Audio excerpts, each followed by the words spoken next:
बच्चों सुमित कैसे बोला जाएगा कोई नहीं। तो भाई देखो बस अजय शोर मत करना, एक तो ना बहुत एनर्जी डाउन है, ठीक है, क्लासेस बहुत सारी हो रही हैं 12th वालों की, तो थोड़ा सा काफ़ी घंटे पढ़ाना पड़ रहा है, इसलिए गला बैठ गई। तो एक तो शोर ज़्यादा मत करना, उतनी एनर्जी नहीं है जितनी डेली रहती है, ठीक है।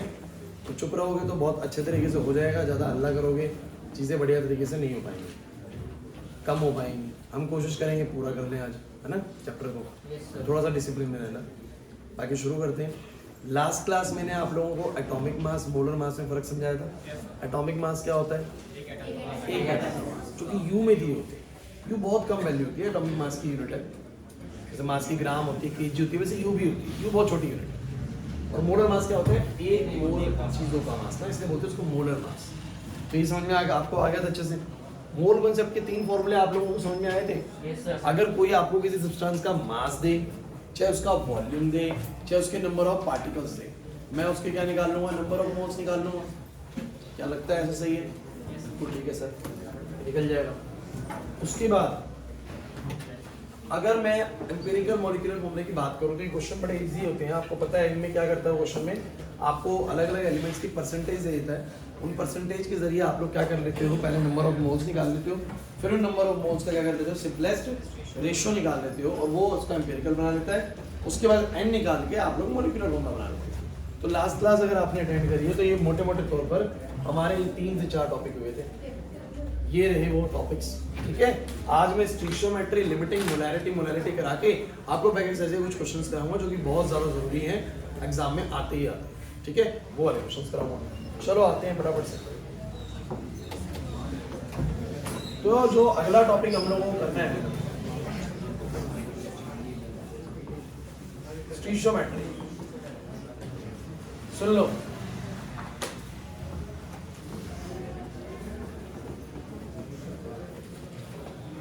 ये जो क्वेश्चन है, मतलब जो स्टीशियोमेट्री कॉन्सेप्ट है ना, एक ही चीज से, एक ही रिएक्शन से सारा समझ में आ जाएगा, बस ढंग से सुनना। और जिसको ये समझ में आएगा उसी को ही अगला टॉपिक समझ में आएगा, लिमिटिंग नहीं है। ये बिल्कुल छोटा भाई बड़ा भाई समझ लो ऐसे, ठीक है। तो उस तरीके से है, तो आपको स्टीशियोमेट्री समझ में आनी बहुत जरूरी है।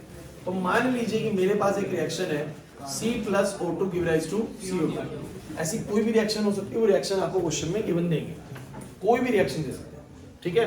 अच्छा, ये रिएक्शन से आप लोग क्या समझते हो? मेरे को तो इस रिएक्शन से समझ में ये आता है कि मैं इसको कई तरीकों से रीड आउट कर सकता हूँ। मैं बोल सकता हूँ कि एक कार्बन का एटम एक ऑक्सीजन के मॉलिक्यूल से रिएक्ट कर रहा है, तो एक मॉलिक्यूल CO2 का बन रहा है, बोल सकता हूँ। मैं ये बोल सकता हूँ कि 100 कार्बन के एटम को 100 मॉलिक्यूल्स ऑक्सीजन चाहिए, तब जाके 100 CO2 के मॉलिक्यूल बन जाएंगे। अरे एक को एक चाहिए तो 100 को 100 चाहिए, 1 लाख को 1 लाख O2 चाहिए, है ना। एक को एक चाहिए तो 1 लाख को 1 लाख चाहिए। 1 मोल कार्बन को, 1 मोल समझते हो? 1 मोल का मतलब क्या? 6.022 10 की पावर क्या? 23। तो 1 मोल कार्बन को कितना मोल ऑक्सीजन चाहिए? 1 मोल O2 चाहिए, तो जाके 1 मोल CO2 बन जाएगा। तो मैं बोल सकता हूँ इस रिएक्शन में कि this reaction means 1 mole of carbon required 1 mole of O2। और मैं ऐसा क्यों बोल रहा हूँ? बिकॉज रिएक्शन ही बता रही है कि इसके एक को इसका एक चाहिए, उसके 100 को इसको 100 चाहिए होंगे, उसके 1 मोल को इसका 1 मोल चाहिए होगा to form to give 1 mole of CO2। लेकिन मुझे बताना जरा, इस रिएक्शन को अगर मैं दूसरी रिएक्शन लिखता हूँ, एक बार सुनते चलो बस आप लोग। मैं रिएक्शन लिखता हूँ N2 प्लस में 3H2 give rise to 2NH3। ओए बेटा अब तुम लोग मुझे बताना इस रिएक्शन के हिसाब से जतिन, एक N2 के मॉलिक्यूल को कितने H2 के मॉलिक्यूल चाहिए? 3। तो अगर 100 N2 के मॉलिक्यूल्स होंगे तो कितने चाहिए? 300। भाई वो हिसाब किताब ही ऐसे चल रही है, एक को 3 चाहिए तब जाके 2 बनेंगे, 100 को 300 चाहिए होंगे तब जाके 200 बनेंगे। मानते हो कि नहीं मानते? तो अगर मैं बोलूं कि मेरे पास 1 मोल N2 है, 1 मोल, तो इसको कितना H2 रिक्वायर्ड होगा? 1 mole of N2 required, 3 mole of H2 to give 2 mole of NH3। क्या तुम मेरी बात मोल की टर्म्स में समझ गए हो मैं क्या बोलना चाह रहा हूँ? अरे क्योंकि बोले कि यार एक N2 को 3 H2 चाहिए, तो वो ऑब्वियसली बात है, 100 N2 होंगे तो 300 चाहिए, 1 लाख होंगे तो 3 लाख चाहिए, तो 1 मोल नंबर्स में होंगे तो 3 मोल चाहिए होंगे, 3 गुना मोल चाहिए होंगे। समझ में आ रहा है कि नहीं आ रहा? यहाँ तक किसी को भी डाउट है तो यही इंटरप्ट कर देना, अदरवाइज आगे दिक्कत आएगी। तभी क्लियर है, सबको क्लियर है भाई आप लोगों को? अजय अच्छा, अब मुझे तुम बताओ, 1 मोल कार्बन को आप एक और तरीके से बोल सकते हो, क्या तुम नहीं बोल सकते 1 मोल कार्बन को कि 12 ग्राम कार्बन है? अरे जो उनका मोलर मास होता है, कार्बन का 12, हाइड्रोजन का 1, ऑक्सीजन का 16, जो एटॉमिक नंबर से लगभग दुगना होता है। सो मैं बोल सकता हूँ 12 ग्राम कार्बन को रिक्वायर्ड होता है, 1 ऑक्सीजन का 16 होगा तो 2 का 32 होगा, तो 32 gram of O2 to give, carbon का 12 होगा, 2 ऑक्सीजन का 32 होगा, तो बोलो कितना आएगा? 44 ग्राम CO2। ध्यान से पढ़ लो जरा कि 12 ग्राम कार्बन 32 ग्राम O2 से मिलकर 44 ग्राम CO2 बनाता है। 12 और 32 44 ही बनता है। बिल्कुल सही बात है कि नहीं? तो किसी भी रिएक्शन को ना आपको बहुत अच्छे से मोल्स की टर्म्स में रीड करना आना चाहिए, उसको मास की टर्म्स में रीड करना आना चाहिए। आगे रीड करना, अच्छा इसका बताना जरा फटाफट से, क्या बोलोगे? N2 कितना होगा? 1 नाइट्रोजन का 14, तो 2 नाइट्रोजन का 28। अरे कैसे पता लग रहा है 14? क्योंकि 7 उसका एटॉमिक नंबर है, दुगना एटॉमिक मास बोल दूंगा ना, तो बोलो कितना हो जाएगा? 28। तो 28 ग्राम ऑफ नाइट्रोजन को रिक्वायर्ड होगा, 1 हाइड्रोजन का 6 एक होगा, तो और एक बार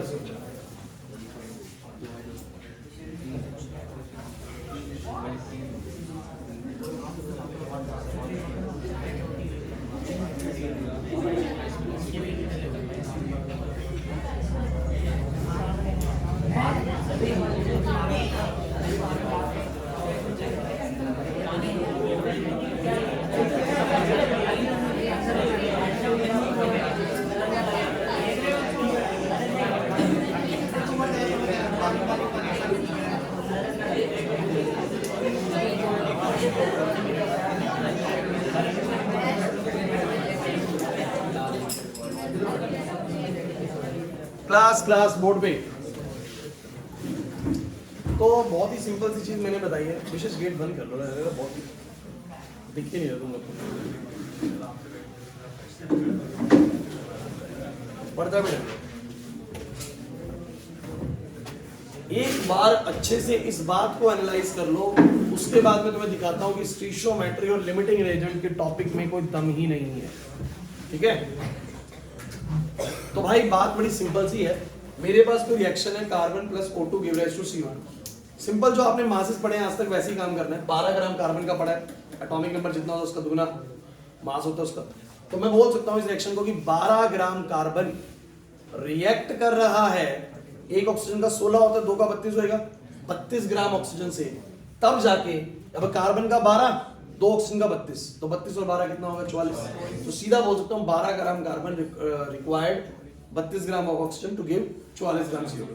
तो हम ये बोल सकते हैं इस रिएक्शन में अगर 12 ग्राम कार्बन CO2 के लिए प्रिपरेशन कर रहा है तो 12 ग्राम कार्बन को कितना ग्राम ऑक्सीजन चाहिए? 32 ग्राम ऑक्सीजन चाहिए, तब जाके 44 ग्राम क्या बनेगा? CO2 बनेगा। अच्छा एक बार इसको समझते हैं, 1 नाइट्रोजन का मास कितना होता है? 14, 2 का बोलो कितना होगा? 28। ठीक है, तो 28 ग्राम नाइट्रोजन को रिक्वायर्ड होगा, 1 हाइड्रोजन का 1 होगा, तो 6 हाइड्रोजन का 6 होगा, तो 6 gram of hydrogen, 6 gram of hydrogen to give. अब निकाला करो फिर, ताकि पता भी लगे कि law of conservation of mass भी चल रहा है नहीं चल रहा। अब नाइट्रोजन का होता है 14, 3 हाइड्रोजन का 3 हो जाएगा, तो 14 और 3 17, और 17 के 2 मॉलिक्यूल्स हैं, 2 मॉलिक्यूल्स हैं, तो बोलो कितना आएगा? 34। अरे 2 नाइट्रोजन है, 6 हाइड्रोजन है, वैसे कर लो, 28 और 6 34 आएगा। पढ़ लो, 28 और 6 34 बन रहा है। तो कुल मिला के अमोनिया बनाने के लिए कहते हैं 34 ग्राम अगर अमोनिया बनाना है ना, तो उसके अंदर 28 ग्राम नाइट्रोजन को कंबाइन करना पड़ेगा 6 ग्राम हाइड्रोजन के साथ। तो मैं बस आप लोगों से एक बात कहना चाहता हूँ क्वेश्चन शुरू करने से पहले, कि जब भी आगे से कोई रिएक्शन लिखी हुई मिले कि मेरे को रिएक्शन लिखी हुई है ऐसी, तो मैं इसको ऐसे पढ़ूं कि ये 12 ग्राम कार्बन को कितना 32 ग्राम ऑक्सीजन चाहिए, तब जाके 44 ग्राम CO2 बनेगा। सही है। ऐसे ही मैंने नाइट्रोजन वाली को कैसे समझने की कोशिश करी कि कोई भी रिएक्शन और दी हुई है तो मैंने बोला उसको मैं ऐसे रीड आउट करूंगा आगे से कि भैया ये अगर 28 ग्राम है तब जाके ये 6 ग्राम चाहिए, है ना, क्योंकि 2 नाइट्रोजन का 28 होगा, और ये कितना बनेगा बोलो 34 ग्राम। तो एक सेट मैं खुद बनाऊंगा। एक सेट बनाने का मतलब होता है कितने को कितना चाहिए, कितना बनेगा। एक सेट मैं जो है ना मतलब रिएक्शन का खुद बनाऊंगा कि इतने मास को इतना चाहिए होता है, तब जाके इतना बनता है। अब सेकंड वो क्वेश्चन क्या पूछेगा, वो उसका क्वेश्चन बहुत सिंपल है। ऊपर वाली रिएक्शन देगा C+O2 give rise to CO2, वो बोलेगा नहीं 12 ग्राम है क्या है, वो आपको बस ये बोलेगा कि अगर कार्बन 60 ग्राम लिया है, क्वेश्चन ही दे देता हूं, एक काम करता हूं सीधा क्वेश्चन ही दे देता हूं। क्वेश्चन बोलेगा इन a reaction C+O2 give rise to CO2, how much oxygen is required for the combustion of 60 gram of carbon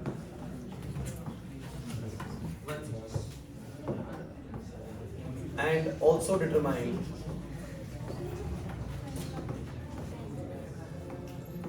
how much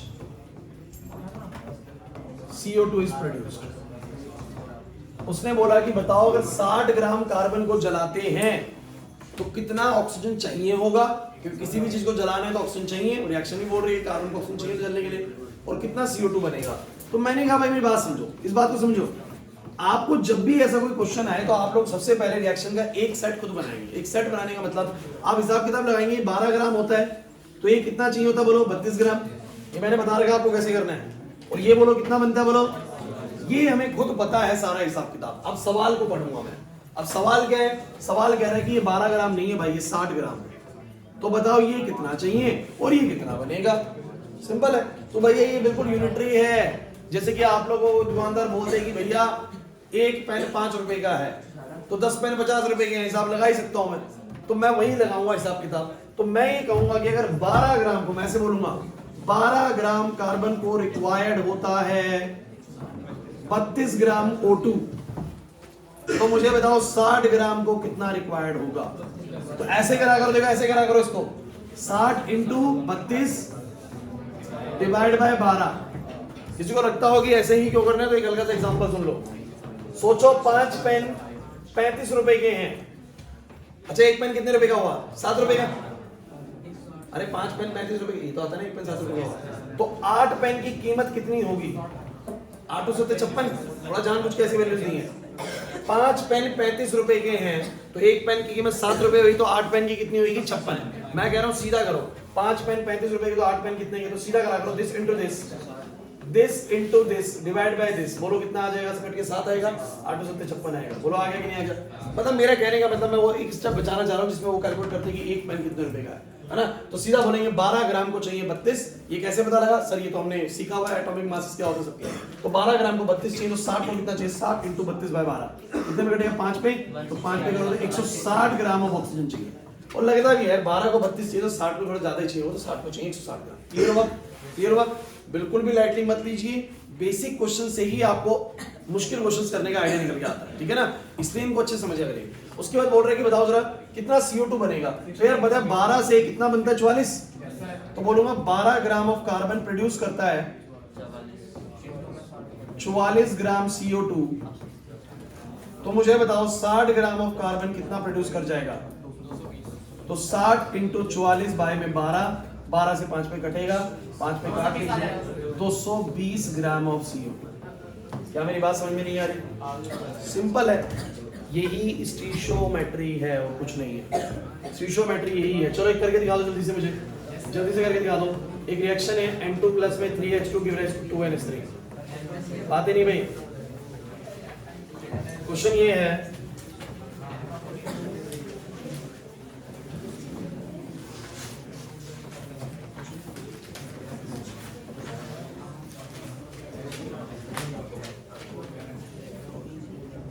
how much nitrogen is required to produce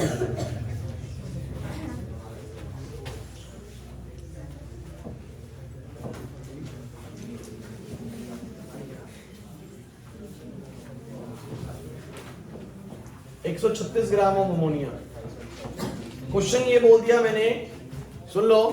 136 gram ammonia बनाने के लिए 136 gram ammonia बनाने के लिए कितना nitrogen चाहिए होगा. कुछ भी पूछ सकता है रिएक्शन में. एंड बिल्कुल भी कंफ्यूज नहीं होना है आपको. स्टीशियोमेट्रिक कांसेप्ट से भटकना ही नहीं है. आपने ये रिएक्शन लिखी, सुनो सुनो मेरे पास सुनो. अरे बच्चों प्लीज, मैं क्या आप लोग बोलेंगे 28 होएगा, एक सेट खुद बनाओ. ये 6 ग्राम होएगा, ये 34 ग्राम होगा. ये तो सर मुझे पता होगा. कैसे सर, मासिस से. अब वो कह रहा है कि बताओ अगर ये 136 ग्राम चाहिए तो ये कितना होना चाहिए. सही है भाई. एक चीज देंगे किसी दूसरे के बारे में पूछेगा तो मैं क्या कहूंगा, मुझे पता है 34 बनता है इतने से, तो मुझे निकालना है ये बनेगा कितने से. तो लिखने का तरीका वही रखना कि 34 ग्राम अमोनिया प्रोड्यूस्ड फ्रॉम, बताओ कितने से, 28 ग्राम नाइट्रोजन से.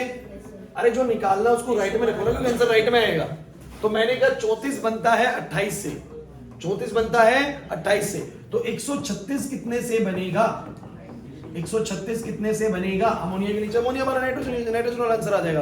तो मुझे बोलो जरा कितना आएगा, सीधा करो 136 इंटू 28 डिवाइड बाय में 34, बोलो कितना आंसर आएगा? कट गया 4 पे, ये 4 पे कट गया और 112 ग्राम। बिल्कुल सही है, बिल्कुल सही है। अरे खुद आंसर करने नहीं, वो कोई करे तो उसको बोलने लग जाओ है हवा में आ रहा है। ठीक है, कर वंश कोई दिक्कत नहीं। समझ में आ रहा है कि नहीं आ रहा? yes, अरे भाई बताओ। तो भैया कुछ भी नहीं है, कोई भी रिएक्शन आ जाए, कोई भी रिएक्शन आ जाए, उस रिएक्शन का अंकित एक सेट खुद तैयार करेगा और दूसरा वो सवाल करेगा, उसको ऐसे यूनिटरी से निकाल लेगा। यही स्टिक्शोमेट्री है, जितने मर्जी क्वेश्चन बना लो, कुछ पल्ले पड़ी बात। अब एक आपकी बैक एक्सरसाइज का बड़ा ही शानदार क्वेश्चन है इसका, बोलो तो मैं हैंड पेंट ही करा देता उसको।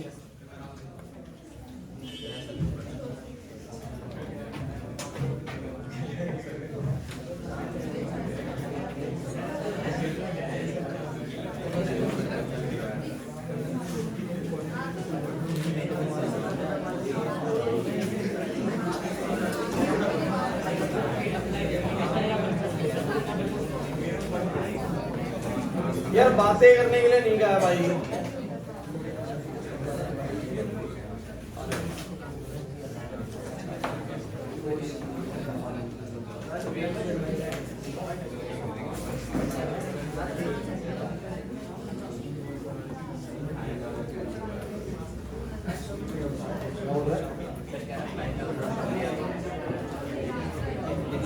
आओ भाई आओ, चलो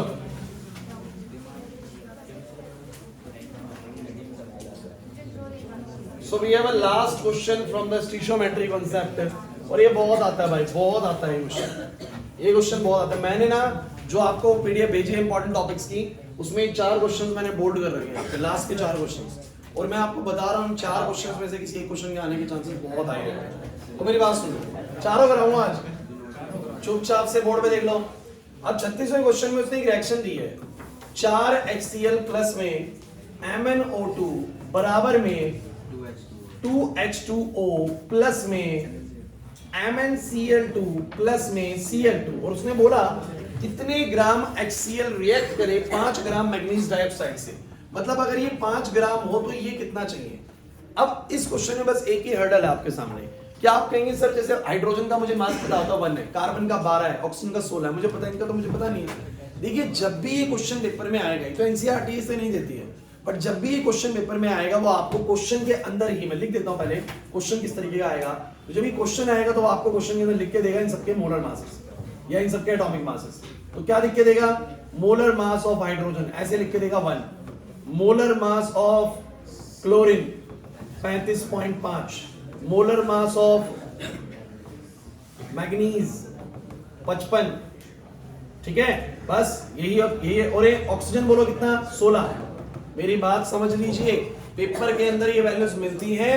वैसे हालांकि एज अ जनरल आप लोगों को ऑक्सीजन, हाइड्रोजन, कार्बन इन सबके याद होने चाहिए, 9th क्लास में सिखाए गए थे। कार्बन का एटॉमिक नंबर 6, तो बच्चों याद करो 12, मास उसका 12 याद करो। सिखाया था कभी? नहीं सिखाया ना? सिखाया ही नहीं होगा स्कूल में। ऑक्सीजन का एटॉमिक नंबर 8, तो मास कितना बोलो 16, दुगना याद करते हैं ना। तो वैसे जैसे कि हाइड्रोजन में 1 होता है बस, क्लोरीन का 17 होता है, लेकिन दुगना 34 बनना चाहिए, लेकिन कुछ होगा थोड़ा सा अलग होता है 35.5। जैसे एल्यूमिनियम का एटॉमिक नंबर 13 होता है, बस मास 27 होता है, कुछ होगा अलग होता है। लिथियम का 3 के बाद दुगना 6 होना चाहिए, बट 7 होता है। तो कुछ होगा ऐसा होता है, उसमें कोई वो नहीं है। लेकिन आपको क्यों टेंशन लेनी है, पेपर में एग्जामिनर की हेडेक, एग्जामिनर देगा आप लोगों को। तो सोचो एग्जामिनर ने सब कुछ दिया हुआ था और फिर क्वेश्चन बोला हुआ था कि बताओ अगर मैग्नीज डाइऑक्साइड 5 ग्राम ले रहा हूं तो ये कितना चाहिए। स्टिचोमेट्री का क्वेश्चन है सर, स्टिचोमेट्री का क्वेश्चन है।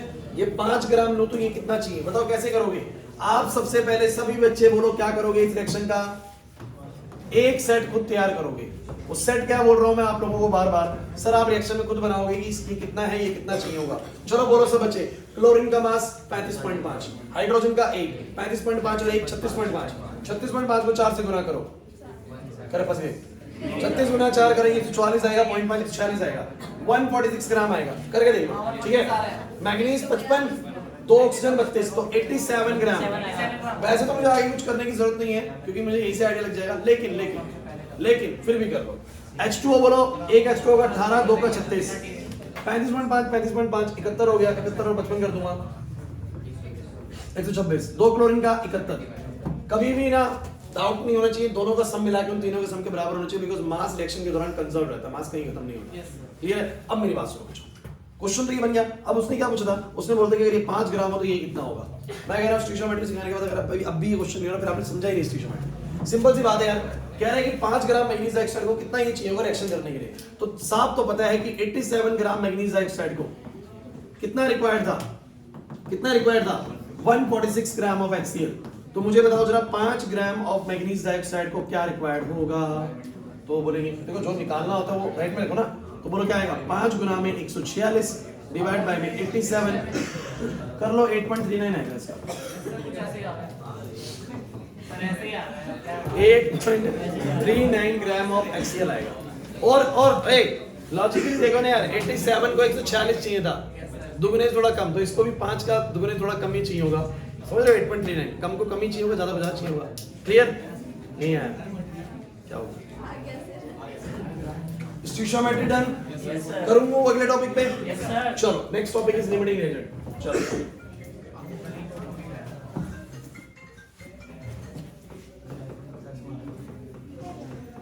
भाई तुम सबने आईफोन रख लिया बच्चों ने।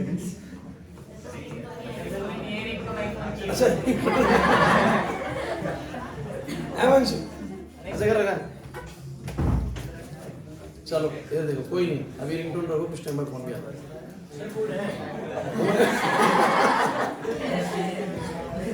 तो कह रहा फोन भी है, फोन भी है। अब चलो, your next topic is limiting reagent. थोड़ा सा टाइम कंज्यूमिंग टॉपिक है लेकिन हो जाएगा आराम से। आप बोर्ड में देखो भाई बच्चों प्लीज। भैया स्टीशियोमेट्री सबको आ गया समझ में?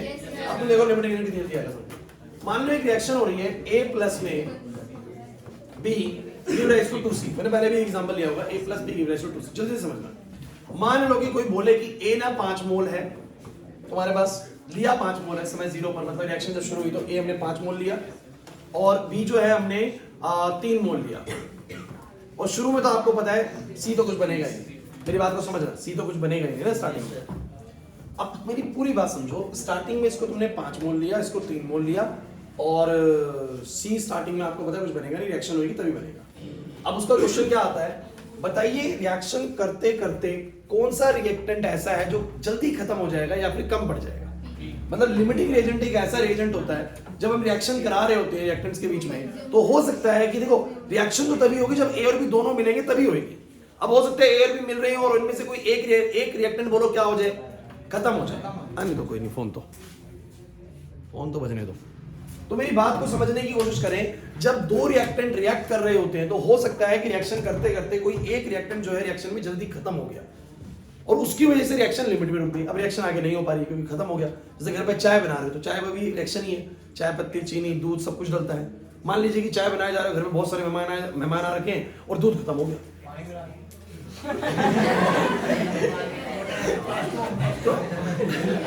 दूध खत्म हो गया। अच्छा दूध खत्म हो गया, अगर दूध खत्म हो गया तो दूध लिमिटिंग रिएजेंट हो गया। क्या हो गया बोलो? उसने चाय को एक लिमिट में रख दिया। चाय पत्ती पता लगा खत्म होगी पहले, तो फिर चाय पत्ती लिमिटिंग रिएजेंट हो गया। समझ आ गया कि नहीं आ गया? ठीक है, इसके खत्म मत जाना ये पानी वाली चाय पिलाएगा। अब सुनो भाई, अब मैं तुम लोगों को दिखाता हूं कि अगर ये रिएक्शन प्रोसीड हो तो कैसे होगी। सब अच्छे समझना भाई। मुझे तुम ये बताओ, रिएक्शन की डिमांड कुछ ऐसे नहीं है कि एक ए को एक बी चाहिए होता है तब जाके 2 सी तैयार होते हैं। रिएक्शन कह रही है एक ए को एक बी चाहिए तब जाके 2 सी तैयार होगी। अच्छा बताओ 100 ए होंगे तो 100 बी चाहिए होंगे और जब जाके 200 तैयार होंगे। 1 लाख ए को 1 लाख बी चाहिए ही चाहिए, क्योंकि एक को एक चाहिए ना, 2 लाख बनेंगे। तो अगर एक मोल यार कुछ नहीं है। 1 मोल मतलब बार बार मैं आपसे कहता हूं इतने सारे आइटम्स को बोलते हैं, सुनते रहो बार बार बच्चों। तो अगर इसका 1 मोल कंज्यूम होगा तो इसका भी कितना कंज्यूम होगा? 1 ही मोल, क्योंकि रिएक्शन ही ऐसी है। अच्छा मैं अगर यूं लिख दूं ना तो इसका 1 खत्म होगा तो उसके 2 खत्म होंगे। समझ में आ रही बात? तो अभी इसका एक खत्म होगा तो इसका भी एक खत्म होगा। तो मैंने कहा अगले स्टेप पे मान लो ये 4 मोल बचेगा और ये कितने मोल बचेगा बोलो 2 मोल, और क्योंकि एक और एक कंज्यूम करके उसका 2 बन रहा है तो वो कितने मोल बन जाएगा 2 मोल बन जाएगा। इसका एक खत्म हो, उसका एक खत्म हो, उसका 2 बन गया। फिर इसका एक खत्म होएगा, सुमित इसका एक बचेगा ये 4 मोल हो जाएगा। फिर इसका एक खत्म होएगा ये 2 मोल बचेगा, ये 0 मोल हो जाएगा और ये 6 मोल हो जाएगा। अब बताओ रिएक्शन आगे हो पाएगी क्या? क्यों नहीं हो पाएगी? क्योंकि अब बी हमारे पास है ही नहीं, और अगर बी नहीं है तो रिएक्शन आगे नहीं बढ़ेगी, बिकॉज रिएक्शन ए और बी के मिलने से हो रही है। तो मैं कहूंगा यहाँ पर कौन लिमिटिंग एजेंट बन गया? B is the limiting agent, B is the B is actually the LR. Clear हुआ कि नहीं हुआ? लेकिन मैं आपको बताऊं बच्चों, क्वेश्चन में आप लोग इतना सारा झमेला नहीं करेंगे जो मैंने ऊपर लिखा है, आप लोग इसको आसान तरीके से करेंगे। जो स्टीरियोमेट्री हमने सीखा उसका कुछ फायदा उठाएंगे। आइए मैं आपको आसान तरीका बताता हूँ। a प्लस में b give rise to 2ca। आपको बोले कि वो a ले रहा है इनिशियली 5 मोल और b ले रहा है बोलो कितना 3 मोल। पहला क्वेश्चन करेगा आइडेंटिफाई करो लिमिटिंग रिएजेंट को। सेकंड बोलेगा how much c is formed, कितना C बन जाएगा खत्म होने से पहले, और how much is some reactant, वो पूछेगा is some reactant left in excess, क्या कोई रिएक्टेंट एक्सेस में बच गया? If yes then determine its amount. थोड़ा राइटिंग गंदी लिख रहा हूं बच्चों में, समझ जाना, ठीक है? थोड़ा जल्दी में कराने की कोशिश है, चीजें ज्यादा करनी कम समय के अंदर, तो राइटिंग ऐसे लिखूंगा। अब तेरी तो शांति से भी था भी है। अब सुनो क्लास, a प्लस में b give rise to 2c। Procedure ये नहीं यूज करेंगे क्लास, सुनो प्रोसीजर ये वाला यूज नहीं करेंगे। मैं बोलूंगा 5 मोल और ये बोलूंगा 3 मोल। अब आप तरीका बताए क्या लगाओगे? सुन लो तरीका क्या लगाओगे। आप बोलोगे रिएक्शन की डिमांड बताओ क्या, एक ए को एक बी, तो आप लोग बोलोगे 1 मोल ऑफ ए, बातें नहीं बच्चों, 1 mole of A required 1 mole of B. Question तो ये कह रहा है कि 1 मोल ए को 1 मोल बी चाहिए। तो अगर तुम्हारे पास 5 मोल ए है तो कोई भी समझ जाएगा कि अगर 1 मोल को 1 मोल चाहिए, अभी तो स्टीरियोमेट्री पढ़ के आए हो, वो क्वेश्चन बोल रहा था बताओ 5 मोल ए को कितना चाहिए, तो बोलेंगे 1 मोल ए को 1 चाहिए, तो 5 मोल को देखो कितना चाहिए, 5 इंटू में 1 डिवाइड बाय 1, बोलो कितना आएगा 5 मोल ऑफ बी। आपके पास कितना बी है? आपके पास कितना बी? 3 मोल। तो बोलेंगे 5 को तो 5, अगर 1 को 1 चाहिए तो 5 को कितना चाहिए बोलो 5, और आपके पास कितना? आप लिखेंगे बट वी हैव, आप लिखेंगे बट हमारे पास तो मात्र 3 मोल बी है, 3 मोल बी है, so B is the B ही एलआर है। अच्छा कोई बच्चा मुझे ये कहेगा सर ये प्रूव करके बताओ कि ए नहीं है एलआर, ए एलआर नहीं है, तो चेक करूंगा मैं कैसे? उल्टा चेक करूंगा। अच्छा पहला पार्ट हो गया, मुझे मिल गया कि बी लिमिटिंग एजेंट है, बी कम पड़ने वाले रिएक्शन में, मतलब बी जल्दी कंज्यूम हो जाएगा रिएक्शन के अंदर, ए बच जाएगा। अब मैं दिखा भी देता हूं ए कैसे बचेगा, उल्टा चेक करो। 1 मोल बी को कितना ए चाहिए? 1 मोल ऑफ ए, तो 3 मोल था हमारे पास, 3 मोल को कितना चाहिए था? 3 मोल ही आता, अरे 3 मोल ही आता ना पक्का, बताओ जरा 3 मोल आता, तो हम बोलेंगे हमारे पास कितना है, लेकिन हमारे पास 5 मोल है, अरे 3 को 3 चाहिए था, हमारा 5 मोल है, तो हम क्या बोलेंगे? And we have 5 mole of A, so A is not the, पहली बात तो ए तो लिमिटिंग रिएजेंट नहीं है, इवन ए एक्सेस में है हमारे पास, हमें चाहिए बस 3, हमारे पास कितना बोलो 5। तो उसका तीसरा पार्ट है ना कि क्या कोई रिएक्टेंट एक्सेस में है, तो यस ए एक्सेस में है, और कितना एक्सेस में? 3 मोल बी, बस 3 मोल ए को ही कंज्यूम कर पाएगा, 2 मोल एक्स्ट्रा बच जाएगा। तो एक्सेस अमाउंट ऑफ ए कितना है बताओ जरा? एक्सेस अमाउंट ऑफ ए कितना है बोलो? 2 मोल। ठीक है, दूसरी और आखिरी बात, लास्ट बात इस क्वेश्चन की, how much see is formed in the reaction, इस रिएक्शन में कितना सी बनेगा? अच्छा मेरा आपसे एक सवाल है, सी का जो बनना है वो किस पर निर्भर कर रहा है, ए पर या बी पर?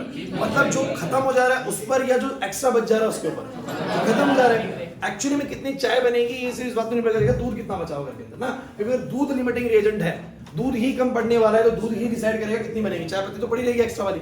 तो हमेशा जो लिमिटिंग रिएजेंट होता है ना, it will decide the production of the product ना, तो आप लोग बोलोगे बी डिसाइड करेगा भाई, क्योंकि बी एलआर है, तो बोलोगे सर 1 मोल बी, वही बात, अरे जैसे मास में कर रहे थे बच्चों, नंबर में कर रहे हो, 1 मोल बी क्या प्रोड्यूस करेगा? जल्दी बोलो 2 मोल ऑफ सी। तो बोलो क्या बोलोगे? हमारा तो 3 मोल बी लगा है इस रिएक्शन में, 3 मोल ऑफ बी क्या प्रोड्यूस करेगा? Simple, 3 into 2 by 1 6 mole of. तो जरा आंसर्स पे ध्यान दो, आपको पता लग जाएगा 6 मोल ही सी बना है, कौन खत्म हुआ, बी खत्म हुआ, ए कितना एक्सेस में बचा 2 मोल। तो ये सारी बातें जो यहाँ करी वो ऐसे करनी होती है। वो आपको सिर्फ वही शांति पहले वाला तरीका नहीं, जब क्वेश्चन आप